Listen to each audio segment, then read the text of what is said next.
Paz do Senhor, irmãos do nosso canal no YouTube, seja muito bem-vindo aqui a mais um vídeo. Se você não for inscrito no canal, quero te convidar a se inscrever nesse canal, a deixar aí o seu like se você gostar do vídeo. Nós estamos publicando aqui muitas dicas de literatura que tem sido muito pedido pelos irmãos aqui frequentemente. Então a gente está falando dessas dicas, dando essas dicas porque está sendo pedido com frequência, ok? Na descrição do vídeo a gente vai pôr o link para que você possa estar adquirindo com nosso pessoal que faz parceria conosco, nossas livrarias parceiras, que você possa estar adquirindo esses materiais conosco. Bom, mas vamos lá. Nossa dica de leitura de hoje é no quesito apologética. É a Bíblia de estudo melhor para apologética aqui no Brasil. É a Bíblia de estudo apologética, que agora está na versão com apócrifos. Ela é do Instituto Cristão de Pesquisa. O trabalho feito nesta Bíblia de estudo, hoje não tem, dentro dessa série de vídeos sobre Bíblia de estudo, de dicas que nós estamos dando aqui, eu acho que não tem uma Bíblia com apologética melhor do que esta aqui, tá? No nível acadêmico apologético aqui no Brasil, acho que não existe, eu desconheço. Se você conhece alguma apologética melhor do que essa do ICP, deixa aí nos comentários, tá bom? Que a gente pode estar aqui, quem sabe até, falando a respeito. Então observe o que eu estou te dizendo. Esta Bíblia de Estudo Apologética é sensacional, é muito boa. Eu vou abrir ela aqui com você para você estar vendo aí. Primeiro vamos falar do nosso material de capa. No caso, existem várias capas. Eu tenho aqui uma capa muito simples, né? Ela é lançada aqui pelo ICP. Ela traz a Almeida Revista Corrigida, né? Que vem aqui. E vamos lá. Essa Bíblia de estudo, ela é sensacional. Ela tem o padrão dela, né? O padrão dela é de Bíblias de estudo, que são texto sagrado em cima e notas no rodapé, milhares e milhares de notas. Sendo que aqui, esta Bíblia de estudo, ela é produzida por uma equipe. Houve uma equipe que trabalhou na preparação, na elaboração dos estudos bíblicos desta Bíblia, né?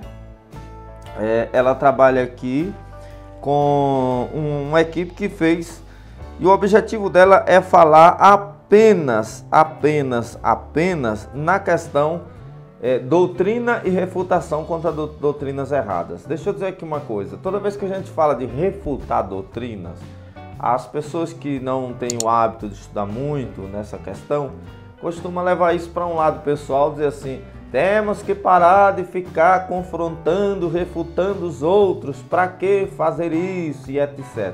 Mas pessoal, quando a gente fala em refutar doutrinas, ou quando a gente fala de união entre irmãos, ou ter união entre irmãos, não significa dizer que eu não possa discordar teologicamente de você. Não tem como eu aceitar questões de doutrinas que estão contrárias à Bíblia. Nós temos aqui nesta Bíblia de estudo exatamente esta confrontação teológica, esta confrontação bíblica contra as seitas e heresias. Igrejas exclusivistas, como por exemplo Adventista do sétimo dia, então vem respondendo questões assim. Existem muitas questões dentro das chamadas seitas que precisam ser combatidos, sim, biblicamente de modo correto. Tais religiões, apesar de se denominarem cristãs, elas se baseiam em algo extra-bíblico para a interpretação da Bíblia, e não o contrário. A Bíblia tem que ser a nossa única regra de fé e prática. Mas aí, por exemplo, vem o Adventismo do sétimo dia, que usa, né, a questão dos escritos da sua fundadora Ellen White, interpretando a Bíblia do ponto de vista dela, dos seus escritos. Eu tenho alguns livros dela aqui, e tem algumas coisas lá que são terríveis, como por exemplo ela afirmar que Deus teria revelado para ela onde foi sepultado Moisés, a sua ressurreição e etc. Então são coisas assim, de autoria dela o ponto de vista destruindo todo tipo de linguajar, né? De eufemismo com relação à alma após a morte, o sono da alma, toda esta questão, vida após morte, tricotomia, dicotomia. Ele vai discutir aqui, ela escreveu lá algumas questões terríveis. Nós também temos a questão dos Mormons, né? Os Mormons, que foi fundado por alguém chamado José Smith, que teria ido em tudo que é igreja, em tudo que é religião. Vai estudar essas coisas aí? Estuda refutando sim essas religiões aqui. Estou dando só alguns exemplos. E aí José Smith foi para um lugar e estava muito cansado depois de ter ido de várias igrejas. José Smith teria dito para Deus, né, que queria saber qual era a denominação ou religião mais correta ou a correta. Supostamente Deus teria apresentado ali um anjo chamado Moroni, que teria lhe mostrado escritos que seriam sagrados, um outro evangelho de Jesus, né? E eu tenho até aqui o livro deles aqui. Eu vou tentar pegar aqui atrás da Bíblia de Estudo aqui, ó, o livro dos Mormons, né? Que eles afirmam que é o quê? Está até aqui, ó, o outro testamento de Jesus Cristo. Aqui eles destroem, né, a questão de Cristo, do mistério da encarnação, né? Eles destroem, eles desconstroem o evangelho bíblico, apesar de que no seu rodapé ele utiliza a Bíblia. E é justamente por isso que nós precisamos de materiais como uma Bíblia desta aqui, por exemplo. Tem gente que diz que Bíblia de estudo não vale a pena. Esta aqui é uma que discorda desse assunto, pelo menos em alguns aspectos. Esta Bíblia de estudo aqui, ela traz praticidade e facilidade. Todas as religiões, todas as seitas, pode ser talvez aí Testemunhas de Jeová, né? Com essa tradução aqui, que alguns evangélicos têm aderido a essa tradução, mesmo a despeito de todo tipo de problema colocado com a influência de Charles Tazel Russell, fundador daquela seita, né? E etc. Aqui, por exemplo, não abraça teu Jesus como Senhor e nem acredita na pessoalidade do Espírito, nem tampouco acredita que haja salvação a não ser Testemunhas de Jeová. Também acredita que somente 144 mil serão salvos. Isso é um negócio terrível. Várias religiões existem, ou mesmo o mais conhecido de todas as religiões, o catolicismo romano. Não olha não que aqui a minha Bíblia, essa aqui é uma Vulgata, né? E não é a tradução que eu critico, não. Pelo contrário, é os estudos, né? Os estudos colocados no rodapé pelos padres, pelo pessoal aí, que não se baseia na Bíblia em primeira mão, mas se baseia em tradição cristã, em crenças, dogmas e como é que podemos dizer, confissões de fé extras bíblicas, que não teria nenhum problema se estas se baseassem, fosse corretamente embasada na Bíblia Sagrada. É aí que você entende porque Deus levantou Martinho Lutero, né? Para contestar contra o catolicismo na sua época. Consequentemente, os cristãos são chamados de protestantes por protestar contra falsas doutrinas. A essas falsas doutrinas nós damos o nome de heresias. E aí nós vamos dar uma olhada aqui. Esta Bíblia ela traz muita coisa. Por exemplo, ela traz os livros apócrifos, que tem sido outra dor de cabeça para os apologetas do século XXI. Infelizmente tem uma onda de cristãos, geralmente novos na fé, que estão abandonando o texto sagrado canônico já conhecido e abraçando apócrifos e pseudepígrafes da Bíblia, né? E aí tem sido um negócio muito problemático. Para o catolicismo, por exemplo, os apócrifos que contém nela, eles acreditam que são deuterocanônicos, que são e etc, etc. Mas, na verdade, querido, a Bíblia já está completa e quando a gente vai estudar aqueles livros, a gente encontra erros terríveis naqueles livros. Nós estamos gravando sobre o catolicismo romano para a gente lançar aí no nosso clube de canais. Para quem não conhece, está no botão Seja Membro. E a gente vai estudar o catolicismo romano também mostrando sobre os livros apócrifos. Observamos aqui, por exemplo, vamos para esta Bíblia aqui, né? Que é a nossa dica de hoje. Símbolos utilizados nas notas da Bíblia apologética com apócrifo. Isso aqui eu achei bem interessante, né? Olha quantos segmentos ela vai falar. O cristianismo, claro, resposta apologética, cada símbolo representa um algo. Aí nós temos as religiões, catolicismo, judaísmo.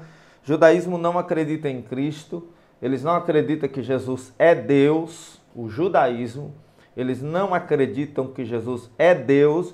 Tem muito pregador no meio evangélico que está abraçando o judaísmo, tem muitas denominações no Brasil e no mundo, no meio evangélico, que estão abraçando elementos do culto judaico no culto cristão, do tipo pôr uma arca da aliança para as pessoas tocarem, ou fazer uma entrada triunfal da arca da aliança no templo, né? Ou construir templo, como nós sabemos aqui aí em São Paulo, Templo de Salomão. Tudo isso são elementos de culto judaico que estão tentando trazer para o cristianismo. O apóstolo Paulo combateu muito isso na sua carta aos Gálatas, combateu isso bastante também em outras cartas que nós encontramos no Novo Testamento. Nós vemos também o próprio Jesus ensinando uma nova aliança e etc. Então o que nós estamos observando é que os elementos que eram sombras, tipos de coisas futuras, como nós estudamos no clube em tipologia, estão tentando trazê-las de volta para o meio cristão, ou inseri-las no meio cristão, que nunca existiu, infelizmente. Então nós temos aqui o judaísmo, nós temos aqui o islamismo. O islamismo é a segunda maior religião do mundo, depois do cristianismo ele vem. Nós temos também o hinduísmo, nós temos o budismo, nós temos o mormonismo, que nós acabamos de falar do livro dos Mormons. Temos as testemunhas de Jeová, que também já falamos, e é uma das religiões mais famosas do mundo. Nós temos o espiritismo kardecista, bem conhecido. Nós temos o caso da maçonaria, uma sociedade secreta com cunho religioso. Existem livros no meio evangélico de ex-grã-mestres, ex-maçons, que escreveu provando isto, que é realmente uma religião. Tem gente que acha que não. Nós temos aqui Adventismo do Sétimo Dia, que nós já citamos, né? Nós temos aqui Teologia da Prosperidade, muito famosa no meio neopentecostal. Nós temos aqui seitas unicistas. Os unicistas são aqueles que acreditam, que não acreditam na Trindade. O pai do unicismo é o bispo Sabélio, né? Conhecido como então sabelianismo. O unicismo ensina que Jesus, o Espírito Santo e Deus Pai é o mesmo indivíduo. Eles são Deus, ele é uma unidade composta como Trindade, mas eles negam a Trindade e eles acreditam que quando o Filho veio, foi o Filho mesmo que veio, não houve uma secundária pessoa que enviou o Filho, nem o Espírito que desceu sobre ele é outra pessoa. Eles acreditam que o Pai, Filho e Espírito Santo são facetas de um só indivíduo. Então, eles não acreditam na distinção pessoal entre eles, porque eles confundem um pouco com a questão da divindade. Na questão divina é um só, como Jesus disse, eu e o Pai somos um, mas eles interpretam que são um só como personalidade, como pessoalidade também. Nós temos aqui, então, as seitas unicistas, nós temos as seitas do novaerenses ou da nova era, nós temos o Hare Krishna, nós temos seitas orientais, a meditação, né? A meditação, essas questões que a gente está vendo muito hoje sendo apregoada pela televisão e pela internet, né? Como algo normal, e há crentes por aí, fazendo meditações na sua casa, né? Meditações. Isso é barco furado, irmão. Isso aí está fora do evangelho, tá? Você quer meditar? Medita na Bíblia. Você quer ter momentos a sós? vai para a oração. Mas o pessoal está procurando um suposto caminho mais fácil. Então, nós temos aí as seitas orientais, nós temos o ocultismo, todos nós conhecemos. Nós temos os cultos afros aqui, por exemplo, no Nordeste, onde eu vivo, aqui na Bahia. É muito comum, na minha família mesmo. Eu venho de família muito envolvida com essa questão, tanto na área indígena de minha mãe, quanto na outra área do meu pai, onde a gente tem bastante pessoas até hoje na família que são dos cultos afros, infelizmente. Próximo aqui de onde eu estou gravando, existem vários terreiros de culto afros aqui no Brasil, aqui na região que eu vivo aqui.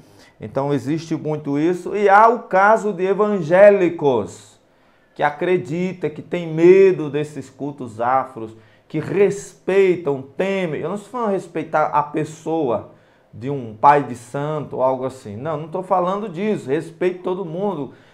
É o livre-arbítrio dele, ele escolheu. Você não tem como interferir nisso. Deixa para lá. Mas eu digo respeito no sentido de temor, de medo. Não apenas um respeito pessoal, mas um respeito religioso às crenças deles. E aí tem crente que tem medo do olho gordo, tem medo da feitiçaria, vive apavorado por causa de ocultismo, de cultos. Tudo isso porque não conhece a Bíblia. Então essa Bíblia aqui vem bem a calhar, vem ajudar o povo de Deus muito com isso aqui. Nós temos o ceticismo, nós temos as filosofias e movimentos seculares que arrastam os nossos jovens, principalmente nas faculdades. O jovem que não tem uma base na palavra de Deus, ele entra crente e sai de lá desviado do evangelho, né, por causa dessas filosofias. Nós temos também aqui nesta Bíblia comentando sobre outros grupos religiosos.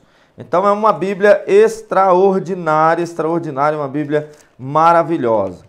As notas funcionam da seguinte forma: nós temos o texto, e toda vez que no texto bíblico tiver um assunto que é tido por alguma religião, é usado por alguma religião para distorcer o evangelho, então a Bíblia vem trazer o problema, que é a interpretação apresentada por aquela falsa religião, e depois a resposta apologética, que é a solução bíblica para explicar o texto da maneira correta, E nós temos bastante questões, bastantes assuntos, feito tudo dentro de um respeito mútuo ao humano, mas da maneira mais correta possível, doutrinária, para combater os erros. Por exemplo, Números capítulo 5, versículo de número 7, o texto sagrado da Revista Corrigida aqui diz assim: e confessará o pecado que fez, então restituirá pela sua culpa, segundo a soma total, e lhe acrescentará o seu quinto, e o dará àquele contra quem se fez culpado. Aí nós temos aqui embaixo o que o catolicismo fala sobre este versículo, né? Sobre este versículo, o catolicismo romano, aí diz assim, tem até uma coroa do Papa aqui como símbolo, aí diz assim: o catolicismo romano usa este versículo para provar que a confissão de pecados por parte dos fiéis ao sacerdote católico tem respaldo bíblico. Eles usam para isso. E qual é a explicação bíblica sobre o assunto? Aí você tem a resposta apologética, aqui prefigurada aqui por um martelinho. Diz assim: a referência em estudo de maneira nenhuma ampara o dogma romano da confissão de pecados. Antes, está se referindo este texto à lei da reparação e indenização pelos pecados cometidos contra o próximo. A pretendida confissão de pecados a um sacerdote sequer era elemento de primeira grandeza neste ensino, uma vez que bastava à parte lesada manifestar-se na presença de algumas testemunhas ao líder eclesiástico local, o que obrigava o culpado a admitir o seu erro. Então nós temos a explicação aqui contextualizando o tal texto. É um negócio bem espetacular, é um negócio tremendo mesmo, um negócio muito bom. Então parabéns aos editores, aos que prepararam esta Bíblia, que veio para trazer muita ajuda mesmo ao contexto cristão. E aqui traz também a questão de religiões e seitas no contexto também brasileiro, né? E que existem bíblias apologéticas aqui no país que são americanizadas, então não traz aquilo que nós precisamos atualmente para a compreensão melhor na questão apologética. Em Êxodo capítulo 20, né, nós temos sobre o sétimo sábado, né, o sétimo dia, o dia de sábado. Então nós temos a resposta apologética, nós temos o problema apresentado pelo adventista do sétimo dia, que aqui diz, ó, no capítulo 20, versículo 8 de Êxodo, nos 10 mandamentos, ele diz assim: a adventista do sétimo dia argumenta: você gostaria de ter outros deuses diante de Deus? Curvar-se diante de imagens ou tomar o seu santo nome em vão? Não desejam vocês honrar seus pais? Ou querem matar alguém, cometer adultério, furtar testemunhar falsa e cobiçar? Fica aguardando pela resposta, que obviamente é não. Em seguida pergunta: por que então você não guarda o sábado, se o mesmo faz parte do corpo dos 10 mandamentos? Então, aquela questão, né? Ah, mas não está na Bíblia, por que eu não tenho que obedecer? Só diz esse tipo de frase assim, né? Em relação, por exemplo, a esse assunto, que não tem entendimento do todo, né? Só está vendo um lado. Então, se quem tem o conhecimento do todo, não vai dizer isso. O sábado está na Bíblia, eu tenho que obedecer. Quando você vai estudar bem, você entende sobre isso. Nós temos uma live aqui em que a gente responde a pergunta que nos fizeram: devo guardar o sábado? Nós respondemos aí numa live aqui. Observe, respondendo biblicamente, né? Aí nós temos a resposta apologética, diz assim: em resposta a tal questionamento devemos ler Mateus 12:5, que diz: ou não tendes lido na lei que aos sábados os sacerdotes no templo violam o sábado e ficam sem culpa? Diante disso, deveríamos fazer aos sabatistas as mesmas perguntas com as quais gostam de abordar seus ouvintes, a saber, os sacerdotes do templo podiam ter outro Deus diante de Deus e ficar sem culpa? Ou seja, a própria lei diz que não se podia trabalhar no sábado, mas o sacerdote trabalhava no sábado, eles estariam quebrando o sábado. Então aqui vai tecer aqui vários comentários contra a argumentação destes, né? Então é muito legal, muito boa. Fica aí então a nossa dica: Bíblia de Estudo Apologética. Na versão com apócrifos é melhor, porque aí quando você for estudar, você vai ver que não tem nada a ver com o que o pessoal está dizendo, que os apócrifos deveriam ser abraçados. Nos vídeos que nós estamos gravando sobre o catolicismo romano, nós vamos, inclusive, no clube, aí no botão Seja Membro, você encontra, inclusive nós vamos colocar, né, essa questão dos erros doutrinários nos livros apócrifos, onde, por exemplo, tem uma parte que um dos autores pede até perdão pelos erros que ele fez lá, e ele diz que a sua narração pode ser até considerada por alguns como medíocre. Poderia ser este livro mesmo inspirado por Deus? Então, nós temos aí bastante coisa para ver. No final temos estudos sobre hermenêutica, né?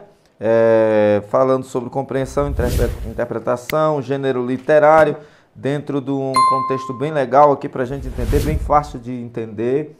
Como identificar uma seita, por que estudar as falsas doutrinas, testemunhas de Jeová, adventismo, tá? E eu sei que alguns adventistas, algum aí, pode colocar aí no rodapé um monte de palavras, porque você está discriminando e etc. Não, ninguém está discriminando ninguém. Nós estamos falando da Bíblia, ela é o que conta. Ela não vem depois de livros que de suposto espírito de profecia de alguém. A salvação nas várias religiões, cada religião apresenta a salvação como bem entende. Vocabulário grego, tem um negócio bem grande mesmo, uma concordância aqui no final, entre outros recursos adicionais, que nós não vamos mais entrar muito no mérito, porque nós já estamos com um vídeo grande. As religiões no mundo, essa aqui até 2010, né? Tem uma contagem aqui sobre as religiões no mundo até o ano de 2010, que foi o lançamento dela. Essa lista vem atualizada provavelmente em novas edições, ok? Fica aí a dica, Bíblia de Estudo Apologética, melhor ainda com apócrifos, Almeida Revista Corrigida. Parabéns aos que a prepararam, os que a produziram. Assista os nossos outros vídeos, seja muito bem-vindo ao nosso canal. Deus abençoe, até o próximo vídeo ou live, seja lá o que nós tivermos aí para publicar. Deus abençoe você.